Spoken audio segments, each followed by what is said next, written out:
मध्य प्रदेश का जो पिछड़ा और सूखा क्षेत्र है वो है बुंदेलखंड, और बुंदेलखंड का सबसे पिछड़ा जिला है वो है पन्ना। पन्ना में यदि विकास की बात की जाए तो विकास तो बहुत हुआ, सिर्फ नेताओं का। ऐसा नहीं है कि पन्ना में विकास की बातें नहीं हुई, विकास की बातें हुई, खूब वादे भी हुए। वो बात अलग है कि जो वादे हुए वो चुनाव के समय हुए, लेकिन इसके बावजूद विकास क्यों नहीं हो रहा? क्योंकि इधर के नेताओं ने कभी चाहा ही नहीं। ऐसा भी नहीं है कि पन्ना के तीनों विधानसभा में कांग्रेस पार्टी के विधायक हैं, पन्ना के तीनों विधानसभा में भारतीय जनता पार्टी के विधायक हैं। पन्ना से विधायक हैं ब्रजेंद्र प्रताप जी, पहले भी विधायक थे, अभी भी विधायक हैं। यही कहानी पवई के प्रहलाद लोधी की है, जो पहले भी विधायक थे, अभी विधायक हैं।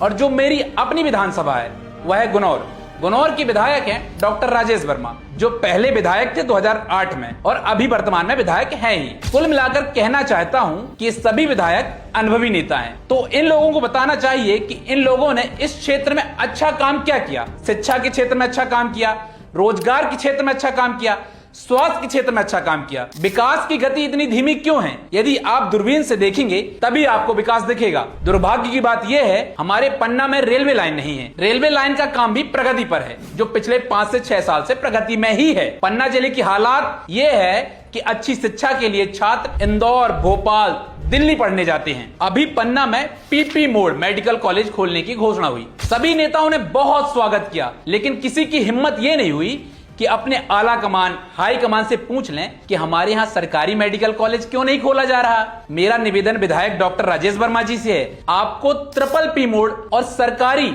मेडिकल कॉलेज में अंतर तो स्पष्ट पता होगा, तो आपको क्यों जनता को नहीं बताना चाहिए? मैं बाकी विधायकों से उम्मीद इसलिए नहीं करता क्योंकि वो अपने नाम के आगे डॉक्टर नहीं लगाते, और मेरा मानना है कि आप डॉक्टर हैं और पढ़े लिखे हैं। खैर, डॉक्टर राजेश वर्मा आपको नहीं बताएंगे। मैं क्षेत्र की जनता को बताना चाहता हूं, यदि पन्ना जिले में ट्रिपल पी मोड़ वाला मेडिकल कॉलेज खुलता है तो यहां सिर्फ 2 ही लोगों का इलाज होगा, एक गरीब और दूसरा अमीर। मिडिल क्लास का आदमी मरता है तो मरता रहे, लेकिन उसका इलाज नहीं होगा। क्यों? क्योंकि ना आपके पास पैसे हैं, ना ही इलाज कराने के लिए आप गरीबी रेखा के नीचे आते हैं। लेकिन यहीं पर यदि सरकारी मेडिकल कॉलेज खोला जाता तो सभी का इलाज फ्री होता। सरकारी मेडिकल कॉलेज में जो बच्चे आएंगे वो नीट क्लियर करके टॉपर रैंक के बच्चे आएंगे, लेकिन जो पीपीपी मोड में मेडिकल कॉलेज में एडमिशन लेंगे उनमें 35% बच्चे ऐसे आएंगे जो उद्योगपतियों के बच्चे होंगे, जो डोनेशन देकर एडमिशन लेंगे, करोड़ों रुपए देकर एडमिशन लेंगे।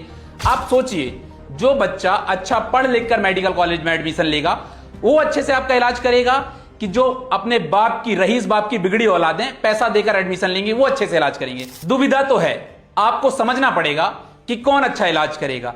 लेकिन पन्ना के नेता इसे विकास बता रहे हैं, तो हम भी इसे विकास ही मानेंगे। अब बात कर लेते हैं हमारे लोकप्रिय सांसद विष्णुदत्त शर्मा, जी हां, बीडी शर्मा जी की। जब भारतीय जनता पार्टी में प्रदेशाध्यक्ष थे तब वो अपनी लोकसभा में नहीं दिखे, पूरी लोकसभा से गायब थे, लेकिन जैसे ही प्रदेश अध्यक्ष पद से हटे तो अपनी लोकसभा की याद आने लगी। शर्मा इतने पावरफुल नेता हैं, लेकिन उनकी विधानसभा में, सॉरी माफ कीजिएगा, उनकी लोकसभा में एक भी विधायक मंत्री नहीं है। आप पन्ना की तीनों विधानसभा को देख लें और कटनी की 4 विधानसभा को देख लें, उनमें से कोई मंत्री नहीं है। ये पावरफुल नेता है, और ऐसा नहीं है कि इन 7-8 विधानसभा में कोई भी नेता कांग्रेस का हो, सारे भाजपा के हैं। लेकिन क्या करें, विष्णुदत्त शर्मा मजबूत नेता हैं, अपने वर्चस्व के लिए जाने जाते हैं। यदि वो 1-2 मंत्री बना देते तो उनका वर्चस्व खत्म हो जाता। इन दोनों जिलों से मंत्री न बनाने का कारण एक ये भी है कि यहाँ की जनता विकास के नाम पर वोट नहीं देती, ये वोट देती है भारतीय जनता पार्टी के इशारों पर। तो उन्हें संघर्ष भी नहीं करना पड़ता, उन्हें बड़े नेता बनाने ही नहीं पड़ते। छोटे नेताओं से काम हो जाता है, तो नेताओं को बड़ा बनाने की क्या जरूरत है? ऐसा भी नहीं है कि पन्ना में पूर्व मंत्री नहीं थे, मंत्री थे, महदेली मंत्री जी थी और ब्रजेंद्र प्रताप जी भी थे, लेकिन इन्होंने क्या विकास किया, क्या किया, ये आपको दिखता है। अब बात कर लेते हैं पन्ना में रोजगार की। रोजगार पन्ना में सिर्फ भाषणों में दिखता है। पन्ना में जेके सीमेंट कंपनी लगी, लेकिन उसमें नेताओं की आपसी टकराव चल रहे हैं। खुलकर टकराव सामने नहीं आए, इसलिए मैं किसी का नाम नहीं ले रहा।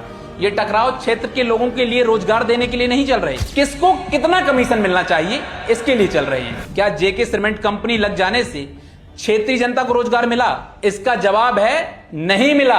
रोजगार तो छोड़ो, किसानों की जमीन भी सस्ते दामों में चली गई, ट्रैफिक भी बढ़ गया, जिससे हादसे होने लगे।